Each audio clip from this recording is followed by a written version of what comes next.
Good evening, friends. Welcome to another installment of The Naked Historian. My name is Michael Albrecht, and it is a pleasure to be with you again. Before I talk about today's subject, I wanted to thank each and every one of you out there for helping to make my pilot episode a complete success. I was very fortunate, surprise ending notwithstanding, to receive a number of complimentary emails and suggestions from both my colleagues as well as visitors who frequent this blog. So as long as you guys enjoy watching these, I'm going to continue to make them. One of the things that I have decided as far as format after last week's episode is that I think that it would be better for me to stick with areas and sites and locations that are off the beaten path. It would be very easy for me to roll out of bed and sort of mail in these presentations from Elwood Manor, Chatham, maybe the Stonewall and Sunken Road down at the Fredericksburg Battlefield, but those are major landmarks and tour stops that I'm fairly certain that the majority of you out there are already familiar with. Therefore, as one who's on the ground, so to speak, here in the Fredericksburg, Spotsylvania area, I am going to strive to bring you to places that you may not have been introduced to otherwise. So these are going to be places that are off of the beaten path, and hopefully you will enjoy those. Right now, I am standing on a road that leads down to Guinea Station, off of Route 1 South, actually, and this is the site of the last leg of Stonewall Jackson's ambulance route. And the marker at the top of this road states that on May 4th, 1863, the ambulance bearing wounded Confederate Major General Stonewall Jackson left Chancellorsville Battlefield and then turned east here en route to Guinea Station, where Jackson would later go on to die on May 10th. A year later, Union troops of the Army of the Potomac also follow this exact same route when marching from the Spotsylvania Courthouse Battlefield south to Hanover County.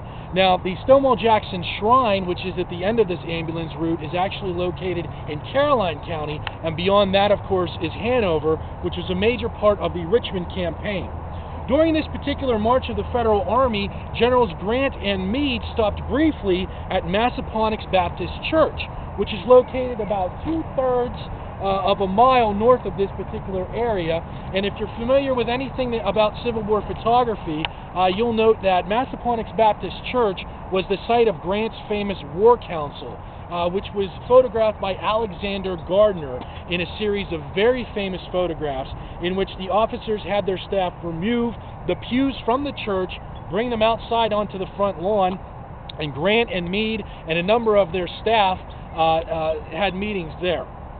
All along this ambulance route, there are a number of different tour stops as part of the Virginia Civil War trails, and the one that I'm stopped at today deals with the plantation houses that are along this particular route. So what we're going to do right now is I'm going to grab the camera, and we are going to go for a walk. As you can see, there's a little turnabout area here. And this marker in particular deals with the plantations at Guinea Station. As I mentioned before, Union troops took this road on May 21st, 1864, as they left Spotsylvania and headed towards Guinea Station. 1 year later, Stonewall Jackson's ambulance had used, 1 year earlier, I apologize, Stonewall Jackson's ambulance had used the same road to carry the general from the field hospital over at the Wilderness to Thomas Chandler's home, Fairfield. Many of the dwellings passed by Jackson and the Union Army as they traveled Guinea Station still exist. One of them, Sterling, stands across the road directly in front of us, and we are actually going to walk across the road after these vehicles pass.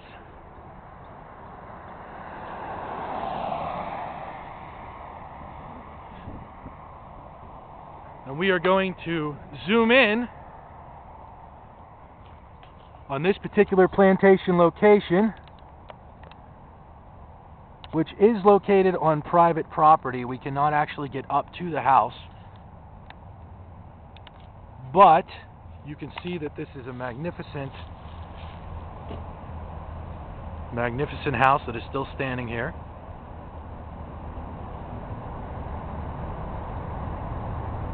You can see actually the farmland area that still belongs to this particular house.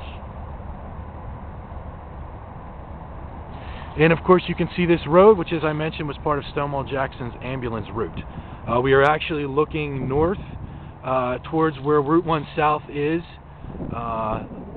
area marked as Massaponax Baptist Church. And this of course is that very same road going south, which will eventually lead you to the Stonewall Jackson Shrine.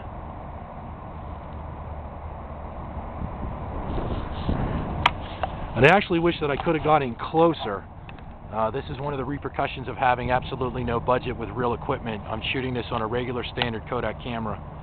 But this will give you an idea of this particular house, which of the ones that are listed on the marker is one of the only ones that is indeed still standing. So if you are ever inclined to come to our area and take the Stonewall Jackson ambulance route, please make a point to stop here at this particular location and learn about not just this particular estate, but all the estates that stand along this particular road.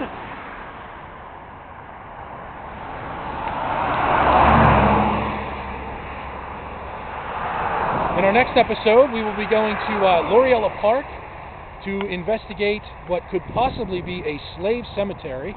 I've been very fortunate to get a number of documents from my friends at the National Park Service, and hopefully we'll be able to shed some light on an area that most people think is just used as Spotsylvania Parks and Recreation's main sports fields, but it's actually located on some very, very historic ground, and there's some tremendous stories about the families there, so I do hope to share those with you. I am going to come back across the road. There was actually a tourist group that just drove up, and I didn't want to interfere with them. But I did want to get in and get a closer look at the pictures of these particular houses. This is Sterling, the house, of course, which is still standing across the street. This house here is known as Nyland. Below that, of course, is a house known as Westwood. Nearby is Spring Grove. And up here is La Vista. So these are the houses that stand along the Stonewall Jackson ambulance route. And as I said, next time you come to town, please be sure to take a tour of that particular road and stop along at this particular site, because a lot of people drive past and they don't even know this thing is here. So until we meet again, friends, this is the Naked Historian Michael Albrecht signing off.